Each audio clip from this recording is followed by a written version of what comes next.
Shalom, selamat pagi. Kiranya kita semua dalam keadaan sehat dan berkat Tuhan tetap ada bersama kita. Pada pagi hari ini kita akan mendengarkan firman Tuhan, namun sebelumnya mari kita menghadap Tuhan di dalam doa. Kita berdoa. Bapa di sorga, terima kasih Tuhan untuk kasih setia anugerah Tuhan bagi kami. Kami boleh ada di penghujung tahun ini di bulan yang terakhir, bulan Desember. Bapa, mari berkati kami sebelum kami merayakan Natal supaya kami sungguh-sungguh memahami dan memaknai Natal lebih lagi dan lebih baik daripada tahun-tahun sebelumnya. Mari berkati kami dengan kebenaran firman-Mu hari ini sehingga firman-Mu mengoreksi kehidupan kita dan cara kami dalam merayakan Natal. Dalam nama Tuhan Yesus kami berdoa. Amin. Bapak Ibu yang diberkati Tuhan, firman Tuhan pada pagi yang diberkati ini saya ambil dari Matius 25 ayat yang pertama hingga ayat yang ke-13. Sekali lagi Injil Matius 25 ayat yang pertama hingga ayat yang ke-13. Saya akan bacakan bagi kita. Gadis-gadis yang bijaksana dan gadis-gadis yang bodoh. Pada waktu itu hal kerajaan sorga seumpama 10 gadis yang mengambil pelitanya dan pergi menyongsong mempelai laki-laki. 5 diantaranya bodoh dan 5 bijaksana. Gadis-gadis yang bodoh itu membawa pelitanya tetapi tidak membawa minyak. Sedangkan gadis-gadis yang bijaksana itu membawa pelitanya dan juga membawa minyak dalam buli-buli mereka. Tetapi karena mempelai itu lama tidak datang-datang juga, mengantuklah mereka semua lalu tertidur. Waktu tengah malam terdengarlah suara orang berseru, "Mempelai datang, songsonglah dia." Gadis-gadis itu pun bangun semuanya lalu membereskan pelita mereka. Gadis-gadis yang bodoh berkata kepada gadis-gadis yang bijaksana, "Berikanlah kami sedikit dari minyakmu itu, sebab pelita kami hampir padam." Tetapi jawab gadis-gadis yang bijaksana itu, "Tidak, nanti tidak cukup untuk kami dan untuk kamu. Lebih baik kamu pergi kepada penjual minyak dan membeli di situ." Akan tetapi waktu mereka sedang pergi untuk membelinya, datanglah mempelai itu dan mereka yang telah siap sedia masuk bersama-sama dengan dia ke ruang perjamuan kawin, lalu pintu ditutup. Kemudian datang juga gadis-gadis yang lain itu dan berkata, "Tuan, Tuan, bukakanlah kami pintu." Tetapi ia menjawab, "Aku berkata kepadamu, sesungguhnya aku tidak mengenal kamu. Karena itu berjaga-jagalah sebab kamu tidak tahu akan hari maupun saatnya." Demikian jauh pembacaan firman Tuhan bagi kita. Yang dikatakan berbahagia ialah kita yang membaca, merenungkannya dan melaksanakan firman Tuhan dalam kehidupan kita setiap hari. Haleluya. Bapak Ibu yang diberkati oleh Tuhan, hari ini kita sudah berada di tanggal 11 Desember tahun 2022. Itu berarti bahwa 14 hari lagi kita akan merayakan Natal. Saya percaya kita semua sudah mempersiapkan Natal dengan baik. Sejak awal Desember, suasana Natal ini saya pikir sudah mulai terasa tiap tahun. Mulai awal Desember, suasana Natal sudah terasa di seantero bumi. Ya, termasuk juga di negara kita di Indonesia. Kita bisa lihat di mana-mana suasana Natal sudah terasa sekali. Dan tahun ini mulai dari Balai Kota Solo atau Surakarta yang sudah mulai menghias sepanjang jalan menuju ke Balai Kota dengan pernak-pernik Natal.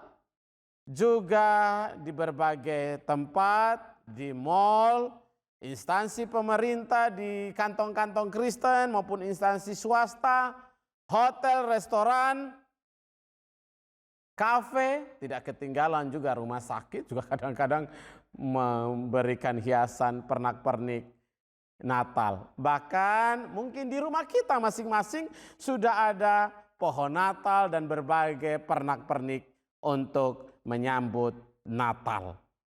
Tidak masalah, itu sah-sah saja karena memang orang sedang merayakan Natal.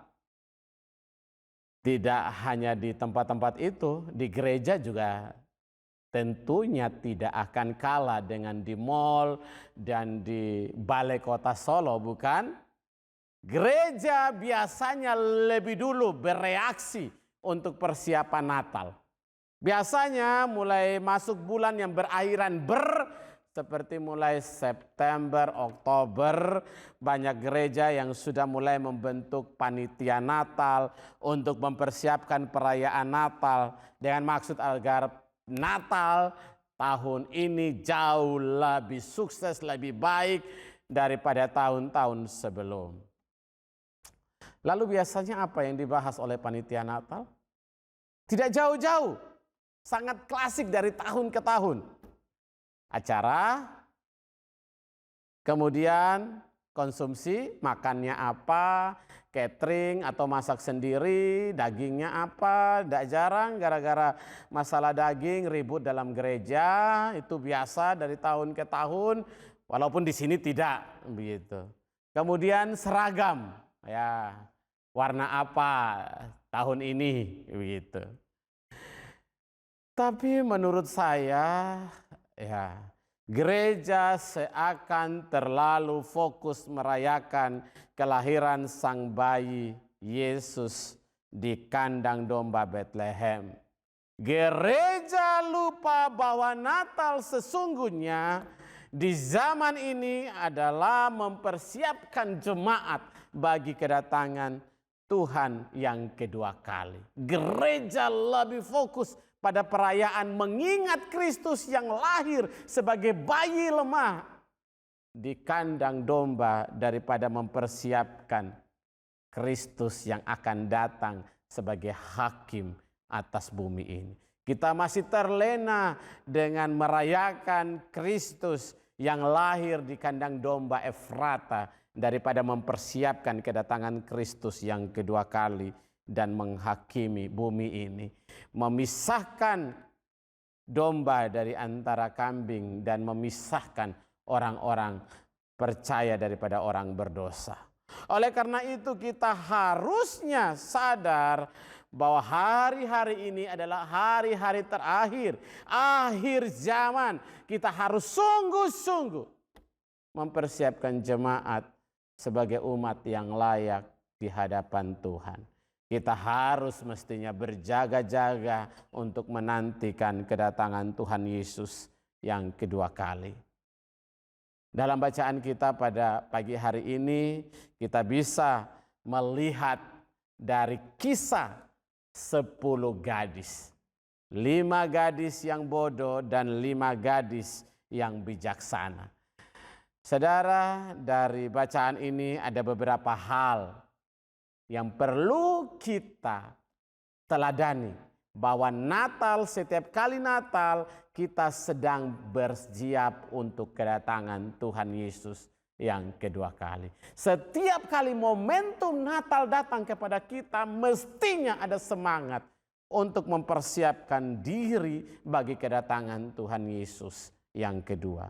Karena itu kita adalah mempelai wanita yang sedang menanti datangnya mempelai laki-laki.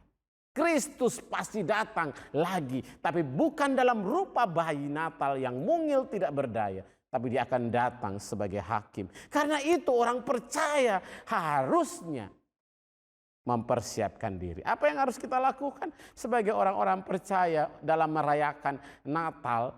Yang pertama adalah berjaga-jaga dan jangan tertidur. Saudara-saudara, ayat 1 sampai ayat 6 tadi sudah dibaca. Pada waktu itu hal kerajaan sorga seumpama 10 gadis yang mengambil pelitanya dan pergi menyongsong mempelai laki-laki. 5 diantaranya bodoh dan 5 bijaksana. Gadis-gadis yang bodoh itu membawa pelita tetapi tidak membawa minyak, sedangkan gadis-gadis yang bijaksana itu membawa pelita dan juga minyak dalam buli-buli mereka. Tetapi karena mempelai itu lama tidak datang-datang juga, mengantuklah mereka semua lalu tertidur. Waktu tengah malam terdengarlah suara yang berseru, mempelai datang, songsonglah dia. Saudara, dari ayat 1 sampai ayat 6 jelas bagi kita bahwa karena lama menunggu mempelai laki-laki yang tidak datang-datang, membuat 10 gadis ini tertidur karena mengantuk. Mereka tertidur dan lupa bahwa mereka sedang menanti-nanti datangnya mempelai laki-laki. Mereka tertidur nyenyak sampai akhirnya mereka dibangunkan. Ya saudara, dari kisah ini seharusnya mereka tidak tertidur. Tapi karena lama menanti datangnya mempelai laki-laki ini membuat mereka lengah, tidak berjaga-jaga lagi, dan mengantuk membuat mereka tertidur nyenyak. Untung masih ada suara yang membangunkan mereka. Bukankah hal ini juga sering dilakukan oleh orang Kristen akhir-akhir ini? Kita sering dininabobokan oleh perayaan Natal yang menyambut Kristus sebagai bayi, dan kita lupa bahwa Yesus tidak akan datang lagi sebagai bayi lemah. Setiap tahun dari tahun ke tahun kita sedang memperdekorasikan sebuah tontonan bahwa Kristus adalah bayi yang lemah. Kita sedang dininabobokan dengan peristiwa ini. Saudara sadar atau tidak sadar, iblis sedang meninabobokan gereja bahwa Kristus, perayaan Natal adalah perayaan bagi Kristus yang lahir sebagai bayi lemah. No, iblis sedang memperdaya kita bahwa Natal sebenarnya adalah peristiwa menyambut Kristus datang sebagai raja. Karena itu Rasul Paulus dalam 1 Tesalonika 5 ayat 4 dan 6 berkata, "Tetapi kamu saudara-saudara, kamu tidak hidup dalam kegelapan sehingga hari itu tiba-tiba mendatangi kamu seperti pencuri. Karena kamu semua adalah anak-anak terang dan anak-anak siang.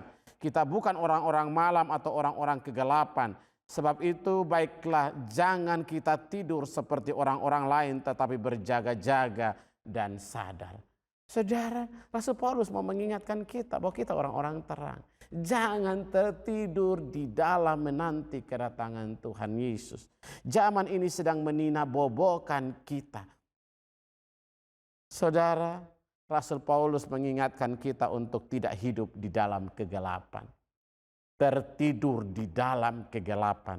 Kita menanti Tuhan Yesus yang kedua kali.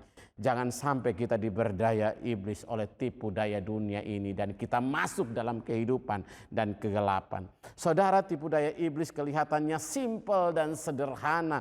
Contohnya seperti kompromi dengan perkara-perkara dosa. Kita bilang, tidak apa-apa, itu hal biasa, jangan terlalu idealis lah, jangan terlalu rohani lah. Ini masalah sepele. Saudara-saudara, kadang saya mau bilang bahwa di hadapan Tuhan tidak ada dosa kecil, dosa besar.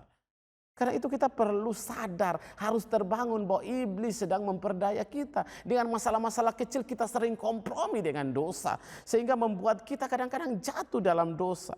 Karena itu dalam kita berjaga-jaga, kita perlu terus berdoa.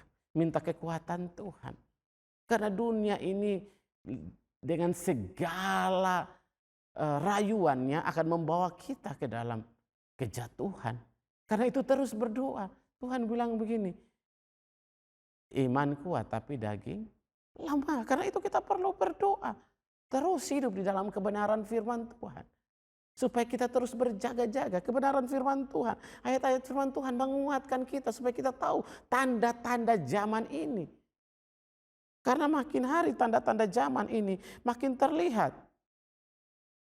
Roma 13 ayat 11 dan 12 berkata, hari sudah jauh malam telah hampir siang, sebab itu marilah kita menanggalkan perbuatan-perbuatan kegelapan dan mengenakan perlengkapan senjata terang. Dalam berjaga-jaga inilah kita perlu untuk mengenakan senjata rohani. Di dalam Efesus 6 ayat 14 sampai ayat 16 dikatakan, jadi berdirilah tegap, berikat pinggangkan kebenaran, dan berbaju sirahkan keadilan. Kakimu berkasutkan kerelaan untuk memberitakan Injil damai sejahtera. Dalam segala keadaan pergunakanlah perisai iman, sebab dengan perisai itu kamu akan dapat memadamkan semua panah api dari si jahat, dan terimalah ketopong keselamatan dan pedang roh, yaitu firman Allah. Saudara, kita diminta untuk berjaga-jaga, menggunakan segala senjata rohani kita. Perlu mawas diri, karena iblis menyerang setiap saat untuk menjatuhkan kita sebelum mempelai itu datang. Kita mempelai wanita, karena itu kita harus menjaga kekudusan kita dengan berjaga-jaga. Mengolah tubuh rohani kita supaya kita tidak jatuh dalam dosa.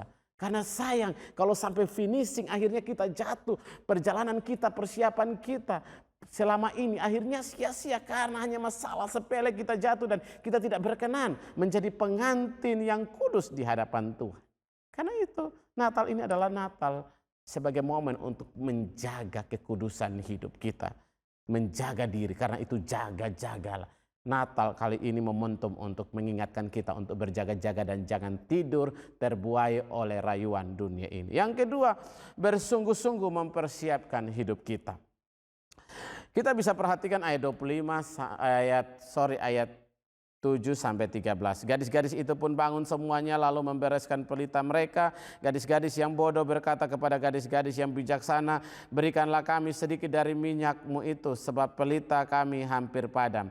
Tetapi gadis-gadis yang bijaksana itu berkata, tidak, nanti tidak cukup untuk kami dan untuk kamu. Lebih baik kamu pergi kepada penjual minyak dan beli di situ.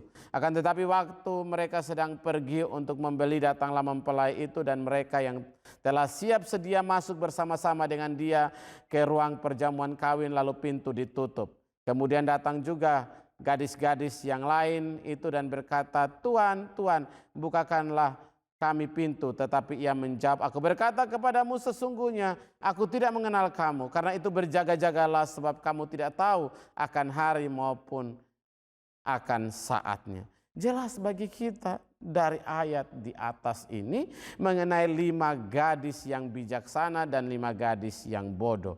Dikatakan tetapi karena mempelai itu lama tidak datang, mereka mengantuk dan lupa mempersiapkan diri. Untung bagi 5 gadis yang bijaksana.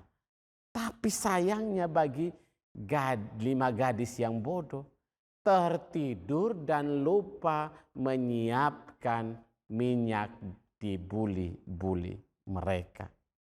Mereka tertidur dan lupa mempersiapkan diri mereka dengan sungguh-sungguh untuk menyambut Tuhan.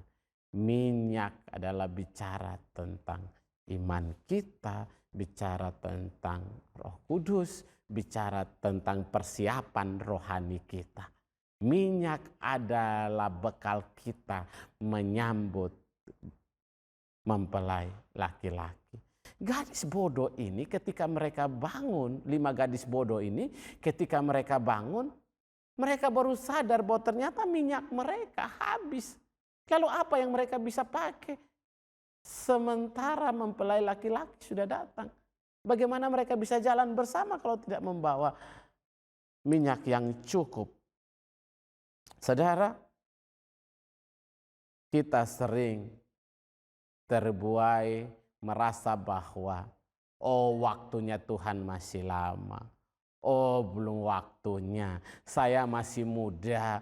Nanti kalau sudah tua. Saya mau bilang, saudara yakin saudara akan tua? Tetap bertahan sampai tua? Masalah kematian bukan masalah umur. Saudara yakin Tuhan masih lama datang? Itu yang dilakukan oleh 5 gadis yang bodoh. tidur dulu, nanti kan juga masih lama. Kalau sudah datang baru cari minyaknya. Sering sekali kita berkata begitu. Masih terlalu lama, Tuhan belum mungkin datang. Masih lama, itu cuma kiasan aja. Tuhan tidak mungkin datang, firman-Nya sudah diberikan kepada kita. Untuk apa lagi Tuhan datang? Dan itulah gaya hidup orang akhir-akhir ini yang terbuai dalam pergaulan-pergaulan bebas di luar karena merasa nanti tua dulu lah, masih muda nikmatilah hidup dulu. Nah tiba-tiba Tuhan datang, kematian menjemput banyak orang yang sudah di rumah sakit, sudah tidak berdaya, baru minta waktu untuk melayani Tuhan. Tuhan bilang sudah terlambat. Ya kalau kamu masih diberikan kesempatan untuk bertobat, kalau tidak. Nah karena itu penting bagi kita anak-anak Tuhan hari-hari ini untuk tidak bermain-main. Sungguh-sungguh mempersiapkan diri. Karena itu saya senang dengan lagu hidup ini adalah kesempatan. Hidup ini untuk melayani Tuhan. Mari kita isi hidup ini dengan melayani Tuhan sehingga ketika Tuhan datang, Tuhan mendapati kita tetap setia. Tuhan mendapati kita sedang siap sedia sebagai prajurit Tuhan.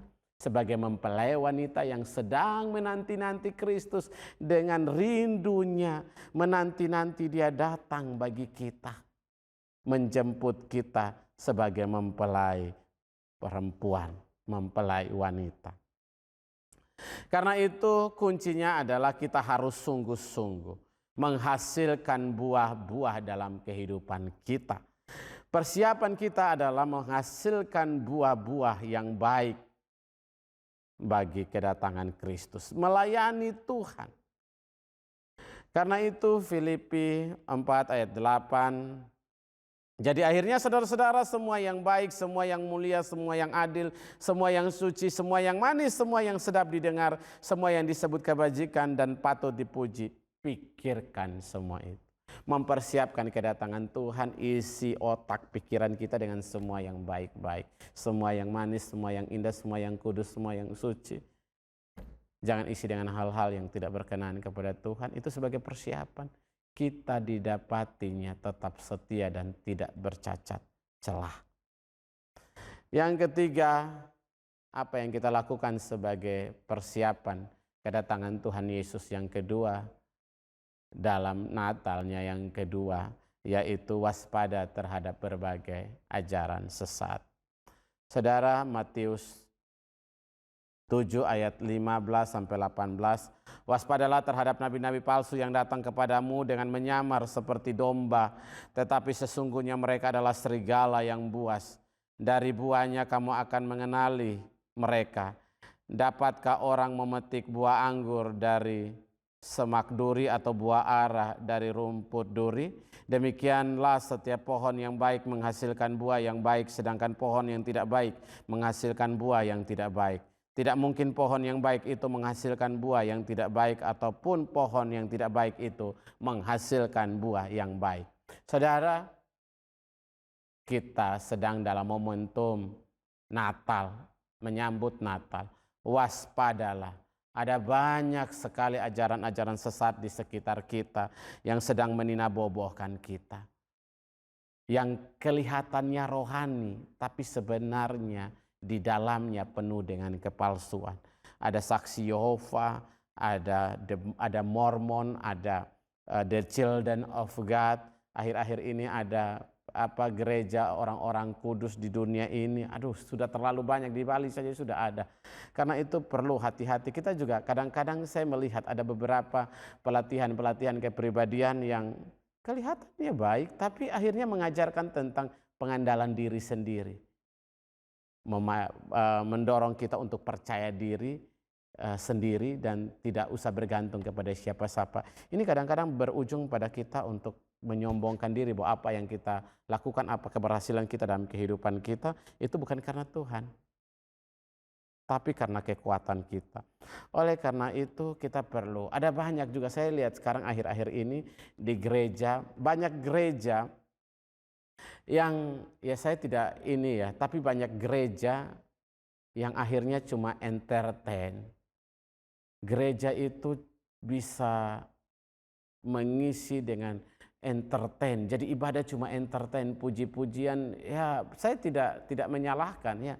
Tapi pujian sampai 1 jam, tapi khotbah cuma 15 menit, 20 menit. Sehingga waktu untuk mendengar firman Tuhan itu terlalu sedikit. Bagaimana jemaat bisa bertumbuh kalau pengajarannya sedikit sekali dibandingkan dengan pujian? Saya mau bilang pujian tidak salah. Tapi ingat, pujian itu kita memuji Tuhan. Tapi kita juga harus memberikan ruang kepada Tuhan untuk lebih banyak berbicara kepada kita. Jangan minta Tuhan mendengar kita, tapi kita juga harus memberikan ruang yang banyak untuk Tuhan berbicara kepada kita. Karena itu penting. Durasi untuk firman Tuhan itu penting. Supaya jemaat dibangun sehingga ketika mereka menghadapi ajaran-ajaran di luar, mereka kuat karena mereka sudah diajarkan dan tertanam firman Tuhan yang kuat. Terakhir, serukan berita pertobatan. Apa yang harus kita lakukan dalam menyongsong kedatangan Tuhan yang kedua? Yaitu serukan berita pertobatan. Minggu lalu Pak Pendeta Margono sudah sampaikan. Matius 3 ayat 1-3, pada waktu itu tampillah Yohanes Pembaptis di padang gurun Yudea dan memberitakan, bertobatlah sebab kerajaan sorga sudah dekat. Saudara, Yohanes Pembaptis adalah panitia Natal yang memfinishing, mempersiapkan kedatangan Tuhan Yesus dalam pelayanan di dunia ini. Dan jelas bagi kita bahwa yang diserukan oleh Yohanes Pembaptis adalah berita, seruan, undangan pertobatan. Untuk sungguh-sungguh mempersiapkan jemaat bagi kedatangan Kristus Yesus, mempelai laki-laki dan kita adalah mempelai perempuan. Gereja harus menyerukan seruan pertobatan. Gereja harus memberikan undangan seluas-luasnya bagi orang-orang yang belum mengenal Tuhan untuk datang kepadanya. Seperti Yohanes yang keliling dan menyerukan pertobatan. Saya sangat miris karena akhir-akhir ini gereja sedang ditipu oleh iblis. Sehingga banyak gereja kita hanya mempersiapkan Natal dalam panitia Natal yang kita bahas hanya masalah-masalah sepele. Siapa yang bakar lilin, lagunya apa, kemudian konsumsinya, seragamnya, undangan. Kadang-kadang kita bisa cek undangan kita ketika perayaan Natal di gereja-gereja. Siapa yang kita undang? Pejabat mewakili pemerintah yang akan memberikan sambutan, pendeta-pendeta gereja sekitar, jemaat gereja tetangga, dari pos-pos. Tidak salah, tidak masalah bagi saya. Silakan saja mengundang karena ini sukacita Natal. Tetapi saya mau bilang, setelah Natal mereka akan kembali ke gereja mereka dan mereka sudah mendengar firman Tuhan. Yang kita lupakan adalah mereka di luar yang tidak pernah mendengar firman Tuhan. Mereka di luar sana yang adalah kaum papa dan kaum terhilang. Mereka yang harus mendengar firman Tuhan. Tetapi kadang-kadang porsi undangan bagi mereka di luar yang belum bergereja, yang tidak tersentuh itu sedikit sekali. Dan jarang ada gereja yang mengundang dan melihat sampai di sana. Kenapa? Karena gereja bilang, dari mana kami tahu? Mereka tidak bergereja. Karena gereja sibuk di dalam lingkaran 4 tembok gereja dan lupa keluar. Bahwa di luar sana banyak. Kalau kita sering keluar kita tahu tempat-tempat mana, titik-titik mana yang orang tidak bergereja. Dan disitulah sebenarnya undangan kita harus banyak dari situ. Sehingga apa? Setelah Natal kita menangkan jiwa dan kita mempersiapkan jemaat umat bagi kedatangan Tuhan yang kedua. Stop ditipu oleh setan dengan perayaan Natal yang hanya menyiapkan bayi Yesus yang akan datang sebagai bayi yang lemah dan tidak berdaya. Natal kita tahun ini adalah Natal momentum bagi kita untuk penginjilan. Menangkan jiwa bagi jiwa yang banyak bagi Tuhan. Sehingga ketika selesai Natal, anggaran begitu banyak yang keluar, ada feedback-nya, ada feedback dari apa yang kita lakukan, yaitu menjangkau jiwa dan memenangkan jiwa dan mempersiapkan jiwa bagi kedatangan Tuhan Yesus yang kedua. Saudara, Natal tahun ini mari kita berjaga-jaga, tapi tidak berarti hanya diam, tapi melakukan hal-hal yang penting bagi Tuhan. Biarlah Natal kita kali ini adalah momentum bagi kita untuk sadar dan berjaga-jaga, tapi jangan lupa momentum bagi kita untuk memberitakan kabar pertobatan dan Injil keselamatan bagi semua orang. Tuhan Yesus memberkati kita. Amin.